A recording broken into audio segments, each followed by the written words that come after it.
কোথায় যাচ্ছিস লো বেঈমান মাগি? ও, তুমি বলো, কি বলছো বলো। তুই আমাকে এরকম করে ধোকা দিলি কেন বল মাগি? তোকে কত ভালোবেসেছিলাম বল, তো আমাকে এরকম করে ধোকা দিবি তাই বলে? এই শোনো, আমি কিন্তু ধোকা দিইনি, তুমি আমাকে মিথ্যা অপরাধ দিচ্ছ, বলে দিলাম। তো চুপ মাগিয়ে দে, তো একদম চুপ। যেমন আমার দাদা চাকরিটা পেলো, আর অমনি আমার দাদার পেছনে লেগে পড়লি তোরা মা পেটিতে, দিয়ে ফসলে ফসলে আমার দাদার সঙ্গে তুই বিয়ে করে নিলি। তো আমার কথাটা একবার ভাবলি না? যেমন মাগি। এই শোনো, এরকম করে আজে বাজে ভাষা কিন্তু আমাকে করো না, বলে দিচ্ছি। আমি কিন্তু তোমার দাদাকে সব বলে দেবো যে আমাকে এরকম করে গালিগালাজ করছে তোমার ভাই। কেমন মাগি দেখছো, আমার জীবনটা ছাড়খাড় করে দিয়ে এখন আমার দাদার সঙ্গে বিয়ে করে বসে আছে। ছি, তো লজ্জা লাগে না? হারে শোনো, এটা কিন্তু আমার কোনো দোষ নাই, এতে তুমি আমাকে দোষারোপ করতে পারবে না। সব আমার মা করেছে, আর আমি তো বড় হয়ে গেছি, আমাকে কতদিন রাখবে বাড়িতে? তুমি তো চাকরি বাকরি পাচ্ছই না, এদিকে তোমার দাদা চাকরি পেলো মাস্টারি, সেই জন্য আমার মা তোমার বাড়িতে এসে কথাবার্তা বলে আমার সঙ্গে বিয়ে তোমার দাদা দিয়ে দিল। এটা আমার দোষ কি? আমি তো করবো না বলেছিলাম। হ্যাঁ রে মাগি, এখন আমাকে ভুলভাল বুঝাবি? তুই বল যে তোর ভোদার গোড়ায় চুলকানি উঠেছিল, চুল কাটতে পারছিলিস না, তাই আমার দাদাকে দিয়ে এখন চুল কাটছিস। এই শোনো, আমি কিন্তু তোমার দাদাকে সব বলবো। তুমি আমাকে যা তা নাই ভাষা করে গালাগালিজ করছো। দাঁড়াও, আমি বাড়ি যাই, বাড়ি গিয়ে তোমার নামে কমপ্লেন করবো। যা, তোমাকে যা, যা, আমার বাল ছিঁড়ে নেবে বাড়ির লোকে আমার। জানিস না তো আমি কেমন ধ্যান নাচোদা। এখন আমি বুঝতে পারছি তোমার সঙ্গে বিয়ে না হয়ে আমি কতটা সুখী আছি। তোমাকে যদি বিয়ে করতাম তাহলে আমার নরকে বসাতো, নরকে। এরকম কথা কি আবার সাদ সাদ করে বের করছি? হ্যাঁ, হ্যাঁ, আমি অনেক দুঃখ কষ্ট বুকে নিয়ে আছি, তুই বুঝবি না রে। যখন পাশের ঘরে দাদা তোকে ঠাপায় আর তুই যখন চিৎকার করিস, আমার বুকে ব্যথা লাগে রে, আমার বুকে ব্যথা লাগে, রাতে আমার ঘুম আসে না। তুই বুঝবি না রে, তুই বুঝবি না, তোর জন্যই আমি আজ এরকম পাগলা চোদা হয়ে গেছি রে, পাগলা চোদা হয়ে গেছি। শুনো, আর দুঃখ করে কি হবে? যা তো হওয়ার হয়ে গেছে। এখন তুমি তোমার কাজ করো ভালো করে, দিয়ে একটা মেয়ে খুঁজে তখন তাকে বিয়ে করো, বুঝেছো? তুমি আমার কথা ভেবে আর রাত জেগো না, নিজের শরীরটাকে আর খারাপ করিও না, বুঝতে পারলে?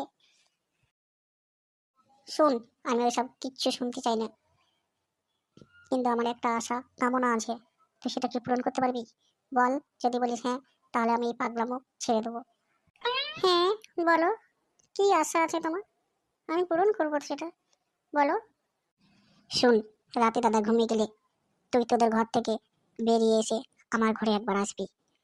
আমি তোকে একটু ভালোবাসতে চাই, তোর সঙ্গে একটু ইন্টু করতে চাই, তুই দেবি না আমাকে করতে?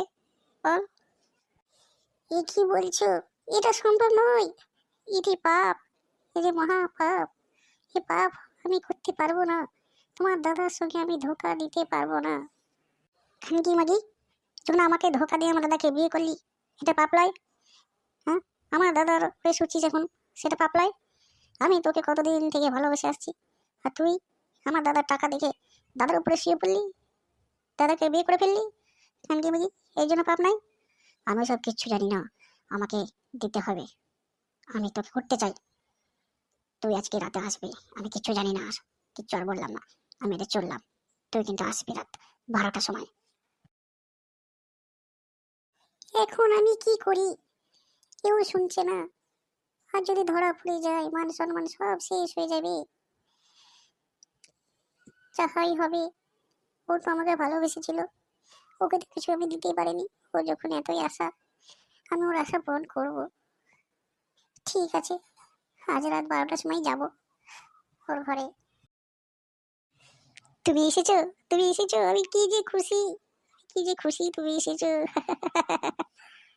হ্যাঁ, আমি এসেছি, কিন্তু যা করবে তাড়াতাড়ি করো। তোমার দাদা এখন চুপচাপ ঘুমিয়ে আছে, ও না উঠতে আমি আবার ঘরে চলে যাব, ঠিক আছে? আচ্ছা আচ্ছা, ঠিক আছে ঠিক আছে, তাড়াতাড়ি হয়ে যাবে। আসো, কাছে আসো ডার্লিং, আসো। খাটে ওঠো, খাটে সও।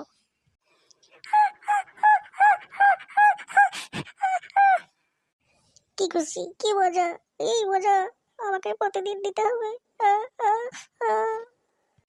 ফটকে, তোর এত বড় সাহস, তো আমার বউকে ঘরে ডেকে নিয়ে এসে এইসব করছিস?